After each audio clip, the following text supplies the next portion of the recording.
We have a lot of activity to move across the country. Just looking at precip, that is moisture coming to the vast majority of the country during the course of the week. So we've got a lot to sort through, and we'll do so in today's Daily Shower. Matt Makins here. Thank you for liking, subscribing, and all of that jazz. As we go throughout this week into the weekend, the new year, we have a very active weather pattern, and this time mostly for the western U.S. So again, looking at all that precip, a lot of water for the west, especially California, and another area of a lot of water from the Gulf up to about St. Louis, just outside of Cincy and Chicago. So we're going to break down these conditions and the travel hazards as we go forward. Here's a look at the storm in general, or series of storm systems. This animation plays out through roughly the next week, so into early January. Number of storm systems inundate the west, California to Colorado.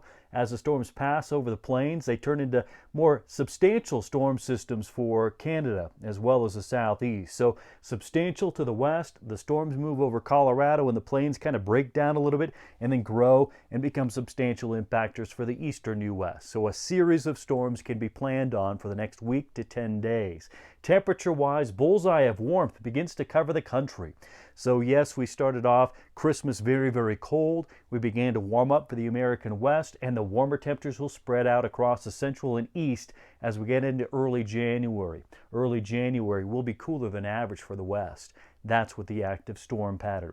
Travelers, beware. Anybody shaded in a color on the map here will have travel issues up until about the new year or so.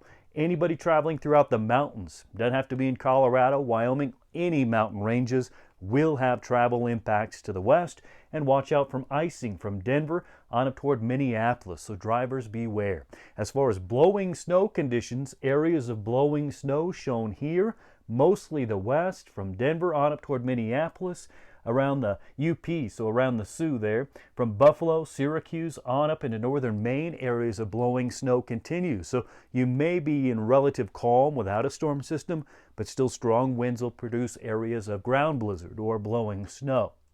If you're worried just about icing, eastern plains of Colorado, so I-70 from, say, about Lyman to Oakley or so. Anybody along I-76 from about North Platte to Omaha, excuse me, that would be I-80 there, would have some icing, and that area of icing goes all the way up toward Duluth and International Falls, up toward the lakes there. Those are the areas of icing to contend with over the coming days. Let's take a look at Colorado. Travel impacts in the high country for sure around the metro area. Some limited impacts. We have a storm system on the way, and it'll be arriving late Wednesday into Thursday to bring some travel impacts to the Denver metro area and potential flight impacts too to Denver late Wednesday into Thursday, and that's due to snow.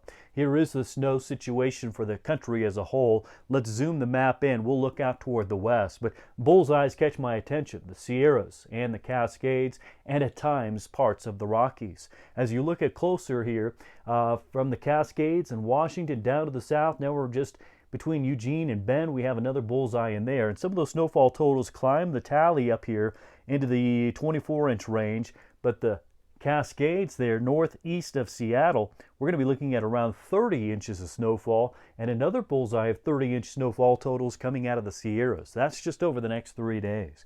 As you look into the Rockies, we have some pockets here in sections of Idaho, down into the Wasatch Range there in Utah. Some of those totals will be 1 to 2 feet. A little bit more there in Idaho, and sections of Yellowstone will be coming away with around 2 feet of snowfall. And then you look at Colorado in a zoomed in picture here. The San Juans down to the southwest will have the heaviest totals of 22 to 30 really. I think it'd be hard pressed to get to 3 feet out of this system. Snowfall accumulation from Colorado Springs up to Fort Collins kind of focuses on Denver. So we've read headlines about all the substantial flight delays, especially with Southwest due to staffing and weather. Look for additional delays possible late Wednesday coming out of DIA, Denver. Big hub there, and likely some more travel impacts, sadly. We have a greater breakdown of this for Colorado and the metro areas of Colorado on weather5280.com. So bottom line here, as we look at the next week into the next 10 days or so, we're looking at very wet conditions over the west as well as the south and southeast.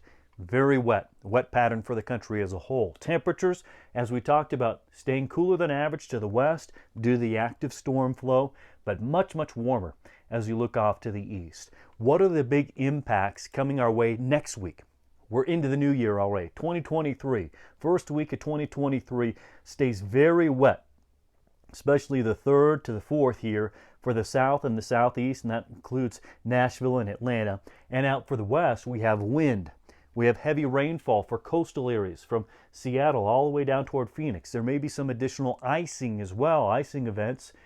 That's going to be into the early first week of the new year. And another risk of heavy snowfall continues from the Rockies there in Idaho through the Wasatch Range down into the San Juans of Colorado.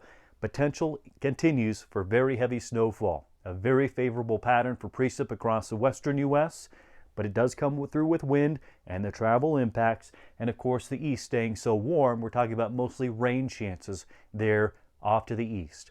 So that gets you caught up in this daily shower through the next 2 weeks of most active weather. Again, a daily shower is meant to get your attention. Once I have your attention, then you need to go to your local National Weather Service forecast office for location-specific details of the threats coming your way. And if you're in Colorado, of course, we have weather5280.com to keep you ahead of the storm there.